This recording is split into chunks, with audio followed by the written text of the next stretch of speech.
ಜತೆಗೂಡುವುದು ಆರಂಭ, ಜತೆಗೂಡಿ ಯೋಚಿಸುವುದು ಪ್ರಗತಿ, ಜತೆಗೂಡಿ ಕೆಲಸ ಮಾಡುವುದು ಯಶಸ್ಸು.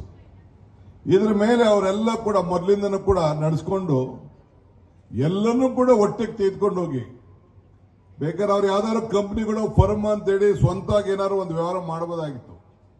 ಅಂದ್ರೆ ಸಹಕಾರ ತತ್ವ ಅಂದ್ರೆ ಎಲ್ಲರೂ ಒಟ್ಟಾಗಿರ್ಬೇಕು, ಇದು ಮಾಸ್ ಮೂಮೆಂಟ್ಗೆ ಒಂದು ಅವಕಾಶ ಆಗಬೇಕು ಅಂತೇಳಿ ಆ ರಾಜಕೀಯನ ಇವತ್ತು ಅವರೆಲ್ಲ ಕೂಡ ಆ ನಾಯಕತ್ವವನ್ನು ಒಬ್ಬ ಪಂಚಾಯಿತಿ ಮುಖಂಡರಾಗಿ ಅಧ್ಯಕ್ಷರಾಗಿ ಅಲ್ಲಿಂದ ಒಂದು ದೊಡ್ಡ ಸ್ಥಾನ ಮಂತ್ರಿವರೆಗೂ ಕೂಡ ಅವರ ಬದುಕಿನಲ್ಲಿ ಅನೇಕ ಗುರುತುಗಳನ್ನು ಬಿಟ್ಟು ಇವತ್ತು ಅವ್ರು ಹೋಗಿದ್ರಿಂದನೇ ಅವ್ರನ್ನ ನಾವು ಸ್ಮರಿಸಿಕೊಂಡು ನಾವು ಕೆಲಸವನ್ನು ನಾವು ಮಾಡ್ತಾ ಇದ್ದೇವೆ.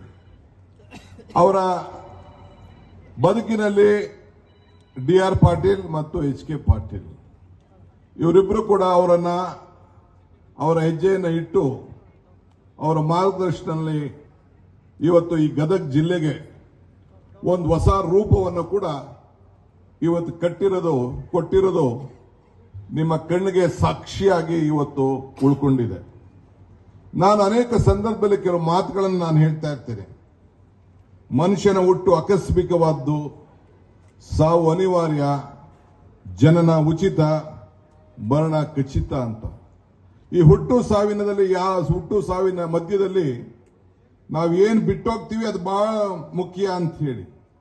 ಏಕೆಂದ್ರೆ ದೇವರು ನಮಗೆ ಕೊಟ್ಟಿರೋದು ಎರಡು ಆಯ್ಕೆ ಮಾತ್ರ, ಒಂದು ಕೊಟ್ಟೋಗೋದು, ಒಂದು ಬಿಟ್ಟು ಹೋಗೋಂಥದ್ದು. ಹಂಗೆ ಇವತ್ತು ನಿಮ್ಮ ಜಿಲ್ಲಾ ಕಚೇರಿ ಇರ್ಬೋದು, ಅಂದ್ರೆ DC ಆಫೀಸ್ ಬಿಲ್ಡಿಂಗ್ ಇರ್ಬೋದು, ಇಲ್ಲಾಂದ್ರೆ ನಿಮ್ಮ ಮೆಡಿಕಲ್ ಕಾಲೇಜ್ ಇರ್ಬೋದು, ನಿಮ್ಮ ಜಿಲ್ಲೆಯ ಹೊಸ ಪ್ರತಿಪಾದನೆ ಇರ್ಬೋದು, ನಿಮ್ಮಲ್ಲಿರುವಂಥ ಬಸ್ ಸ್ಟ್ಯಾಂಡ್ಗಳಿರ್ಬೋದು, ಕೊನೆಗೆ ರಾಜ್ಯ ಮಟ್ಟದ ಏನು ನಮ್ಮ ಗ್ರಾಮೀಣ ಪ್ರದೇಶದ ಒಂದು ರೂರಲ್ ಡೆವಲಪ್ಮೆಂಟ್ ಯೂನಿವರ್ಸಿಟಿ ಮಾಡಿದ್ದಾರೆ, ಅದನ್ನ ಮಹಾತ್ಮ ಗಾಂಧೀಜಿಯವರ ಹೆಸರಿನಲ್ಲಿ ಮಾಡಿ ನೀವು ಯಾರು ಕೂಡ ಗಾಂಧೀಜಿಯವರು ಆಶ್ರಮಕ್ಕೆ ಹೋಗ್ಲಿಕ್ಕೆ ಆಗುದಿಲ್ಲ, ಅದೇ ಆಶ್ರಮದನ್ನ ಇದೇ ಜಿಲ್ಲೆಯಲ್ಲೇ ನೀವು ಕಾಣಬೇಕು ಅಂತೇಳಿ ಇಡೀ ರಾಜ್ಯ ಜನಕ್ಕೆ ಒಂದು ಅವಕಾಶವನ್ನು ಮಾಡಿಕೊಟ್ಟು ಒಂದು ದೊಡ್ಡ ಸೇವೆಯನ್ನು ಇವತ್ತು ಮಾಡ್ಕೊಂಡು ಬಂದಿದ್ದಾರೆ. ನಾನು ಒಂದು ಸಂದರ್ಭದಲ್ಲಿ ಇಲ್ಲಿಗೆ ಬಂದಿದ್ದೆ, ಒಂದು 10-15 ವರ್ಷದಿಂದ ಇಲ್ಲಿಗೆ ಬಂದಿದ್ದೆ, ಅವರ ಈ ಶುದ್ಧ ಕುಡಿಯುವ ನೀರಿನ ಘಟಕದ ನೋಡ್ಲಿಕ್ಕೋಸ್ಕರ. ಅದಾದ್ಮೇಲೆ ನಾನು ಹೋಗಿ ನನ್ನ ಕ್ಷೇತ್ರದಲ್ಲಿ, ನನ್ನ ತಮ್ಮದ ಲೋಕಸಭಾ ಕ್ಷೇತ್ರದಲ್ಲಿ ಒಂದು 300-400 ಮಾಡಿದ್ದೇವೆ. ಸೊ ಅದಾದ್ಮೇಲೆ ಒಂದು ಸರ್ಕಾರದ ಕಾರ್ಯಕ್ರಮವಾಗೇ ಘೋಷಣೆ ಮಾಡಿತು. ಇವತ್ತು ಇಡೀ ಕೇಂದ್ರದಲ್ಲೇ ಅದೊಂದು ಸರ್ಕಾರದ ಒಂದು ಕಾರ್ಯಕ್ರಮ ಅನ್ನೋದನ್ನ ಈ ನಿಮ್ಮ ಗದಗಿನ ಚಿಂತನೆ ಎಲ್ಲ ಕೂಡ ಗಮನದಲ್ಲಿ ಇಟ್ಕೊಂಡು ಅವತ್ತು ಕೇಂದ್ರ ಸರ್ಕಾರ ಮತ್ತು ರಾಜ್ಯ ಸರ್ಕಾರ ಜನರಿಗೆ ಒಂದು ಶುದ್ಧಿನ ನೀರನ್ನ ಕೊಡಬೇಕು, ₹1 10 ಲೀಟರ್ನ ಕೊಡಬೇಕು ಅಂತ ಯಾವ್ದಾದ್ರು ಒಬ್ಬ ನಾಯಕ ಪ್ರಾರಂಭ ಮಾಡಿತ್ತು ಅಂದ್ರೆ ಇದು ನಿಮ್ಮ ಜಿಲ್ಲೆಯಲ್ಲಿ ನಿಮ್ಮ ಜಿಲ್ಲಾ ನಾಯಕರುಗಳನ್ನೋದನ್ನ ಹೇಳಲಿಕ್ಕೆ ನನಗೆ ಬಹಳ ಸಂತೋಷ ಆಗ್ತದೆ. ಆದ್ರಿಂದ ಜೀವನದಲ್ಲಿ ನಂಬಿಕೆ ಮತ್ತು ಸಂಬಂಧ ಬಹಳ ದೊಡ್ಡವಾದಂಥ ವಿಚಾರ. ನಂಬಿಕೆ ಇಲ್ಲ ಅಂದ್ರೆ ಯಾವ ಸಂಬಂಧಗಳನ್ನು ಉಳಿಲಿಕ್ಕೆ ಸಾಧ್ಯ ಇಲ್ಲ. ಹಾಗೆ ಸ್ನೇಹ ಇವೆಲ್ಲ ಕೂಡ ನಾವು ಏನು ಒಂದು ಪ್ರೀತಿ ವಿಶ್ವಾಸದಿಂದ ನಾವು ಬೆಳೆಸ್ಕೊಂಡು ಹೋಗ್ತಾ ಇದ್ದೇವೆ, ಅದು ಉಳಿಲಿಕ್ಕೆ ಸಾಧ್ಯ. ಮರಕ್ಕೆ ಬೇರೆ ಎಷ್ಟು ಮುಖ್ಯನೋ ಮನುಷ್ಯನಿಗೆ ನಂಬಿಕೆ ಕೂಡ ಹಂಗೆ ಮುಖ್ಯ. ಹಂಗೆ ನೀವೆಲ್ಲ ಕೂಡ ಇಡೀ ಜಿಲ್ಲೆಯಲ್ಲಿ ಏನು KH ಪಾಟೀಲ್ ರವರ ಕುಟುಂಬ ಮತ್ತು ಅವರ ಅನುಯಾಯಿಗಳು, ಅವ್ರು ಬರೀ ಅವ್ರ ಮಕ್ಕಳು ಮಾತ್ರ ಅವ್ರ ಜೊತೆ ಇರಲಿಲ್ಲ. ನಾನು ಕಂಡಂಗೆ ಇಡೀ ರಾಜ್ಯದ ಉದ್ದಗಲೂ ಕೂಡ ಅವ್ರದೇ ಆದಂತ ಒಂದು ಪರಿವಾರವನ್ನ ಬೆಳೆಸ್ಕೊಂಡು ಎಲ್ಲನೂ ಕೂಡ ಒಂದು ಕುಟುಂಬದ ರೀತಿಯಲ್ಲಿ ತೆಗೆದುಕೊಂಡು ಹೋಗ್ತಾ ಇದ್ದನ್ನ ನಾವೆಲ್ಲ ಇಲ್ಲಿ ಗಮನಿಸಿಕೊಂಡಿದ್ದೇವೆ. ಇವತ್ತು ಪಾಟೀಲ್ ರವರು ಸತ್ತು 33 ವರ್ಷ ಆಗಿರ್ಬೋದು, ಅವರು ನಮ್ಮಿಂದ ಮೇಲೋಗಿದ್ದಾರೆ.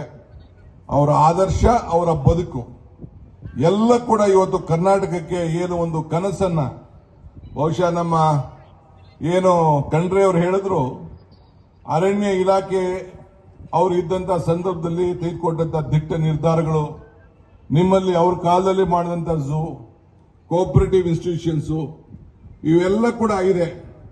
ನಾನಿಲ್ಲಿ ಒಂದು ಸಂದರ್ಭ ಬಂದಾಗ ನೀರಿನ ಜೊತೆಗೆ ಈ ಸ್ಮಶಾನಕ್ಕೆ ಅವ್ರು ಕರ್ಕೊಂಡು ಹೋಗಿದ್ರು ರುದ್ರಭೂಮಿಗೆ. ರುದ್ರಭೂಮಿಗೆ ಸಿಟ್ಟಿದ್ರಲ್ಲ, ಮುಕ್ತಿವನ ಅಂತೇಳಿ.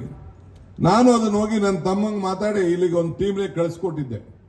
ಯಾಕೆಂದ್ರೆ ಕೊನೆಗೆ ಭಗವಂತನ ಪಾದಕ್ಕೆ ಸೇರ್ಬೇಕಾದ್ರೆ ಆ ಜಾಗದಲ್ಲಿ ಶಾಂತಿಯಿಂದ ಇರಬೇಕು ಅಂತೇಳಿ ಪ್ರತಿಯೊಬ್ರು ಕೂಡ ಇಡೀ ರಾಜ್ಯಕ್ಕೆ ಒಂದು ಮಾದರಿಯಾಗಿ ಈ ಒಂದು ಗದಗದಲ್ಲಿ ಅವರ ಕ್ಷೇತ್ರದಲ್ಲಿ ಮಾಡಿರೋದು ನಿಮಗೆ ಅಥವಾ ನೀವೆಲ್ಲ ಹಿತ್ತಲ ಗಿಡ ಮದ್ದಲ್ಲ ಅಂತೇಳಿ ನಿಮ್ಗೆ ಅರ್ಥ ಆಗದೆ ಇರ್ಬೋದು.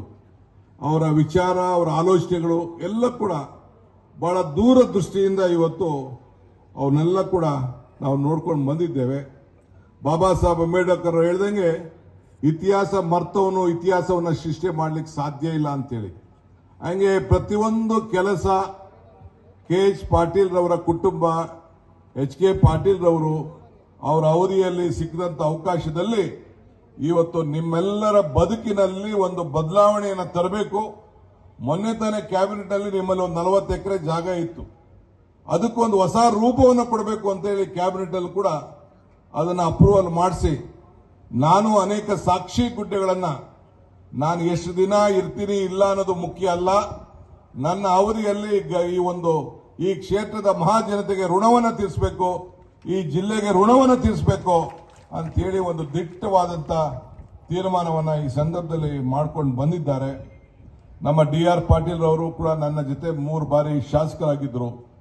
ಅವರು ಕೂಡ ಬಹಳ ದೊಡ್ಡ ಮಹಾತ್ಯಾಗಿ, ಸ್ವಾಮಿ ವಿವೇಕಾನಂದ ಅವರ ಶಿಷ್ಯರು ಅಂತ ಹೇಳಿ ನಮ್ಮ HK ಪಾಟೀಲ್ ಅವರು ಹೇಳ್ತಾರೆ, ಅವರು ಅನ್ಯಾಯಿಗಳು ಅಂತೇಳಿ. ಸೊ ಹಂಗೆ ವಿವೇಕಾನಂದ ಒಂದ್ ಕಡೆ ಹೇಳ್ತಾರೆ, ಮಹಾತ್ಯಾಗದಿಂದ ಮಾತ್ರ ಮಹಾಕಾರ್ಯಗಳನ್ನು ಮಾಡಲಿಕ್ಕೆ ಸಾಧ್ಯ ಅಂತೇಳಿ. ಅವರು ಕೂಡ HK ಪಾಟೀಲ್ ಅವರಿಗೆ ರಾಜಕೀಯವಾಗಿ ಬೆಳಲಿ ಅಂತೇಳಿ ಅವರು ಕೂಡ ತ್ಯಾಗವನ್ನು ಮಾಡೋದನ್ನ ಈ ಸಂದರ್ಭದಲ್ಲಿ ನಾನು ಸ್ಮರಿಸಿಕೊಳ್ಳಿ.